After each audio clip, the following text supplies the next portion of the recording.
নাঙ্গলকোটের মন্নারায় গুণীজন সংবর্ধনা। দেশ বাংলা নিউজ 24, সময়ের সাথে তারুণ্যের পথে। কুমিল্লার নাঙ্গলকোটের মন্নারা পশ্চিম দক্ষিণপাড়া বায়তুল আমান জামে মসজিদ ও এলাকার উন্নয়ন উপলক্ষে মন্নারা গ্রামবাসীর উদ্যোগে গুণীজন সংবর্ধনা অনুষ্ঠান সোমবার বিকেলে মন্নারা ঈদগাহ মাঠে অনুষ্ঠিত হয়েছে। মন্নারা পশ্চিম দক্ষিণপাড়া বায়তুল আমান জামে মসজিদ কমিটির সভাপতি অধ্যাপক বেলায়েত হোসেনের সভাপতিত্বে প্রধান অতিথির বক্তব্য রাখেন সামাজিক নিরাপত্তা অডিট অধিদপ্তরের উপপরিচালক কাজী সায়েদুল হক। মসজিদ কমিটি সিনিয়র সহ সভাপতি শহীদুল্লাহ বিএসসির সঞ্চালনায় বিশেষ অতিথির বক্তব্য রাখেন সমাজসেবক নূরের রহমান মিয়াজি।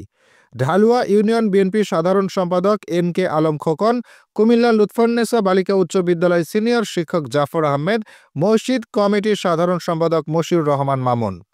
এ সময় উপস্থিত ছিলেন ব্যবসায়ী এফ.আর. ফারুক, মসজিদ কমিটির কোষাধ্যক্ষ মহসিন আলম সহ আরও অনেকে।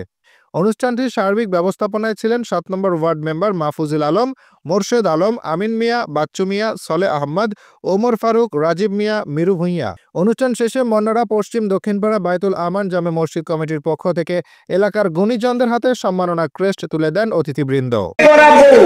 তার বাসা নিয়ে আসতে মাথায় করে নিয়ে আসে, আল্লাহ তৌফিক দিলে আমি ওইটা করব, এবং এটা একটা অধিকার মানুষের, এই সড়কের অধিকার, এই অধিকারটুকু বাস্তবায়ন করা দরকার।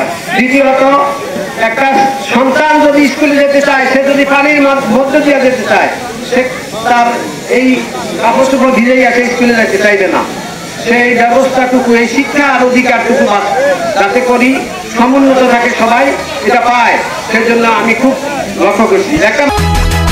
দেশ বাংলা নিউজ 24, সময়ের সাথে তারুণ্যের পথে।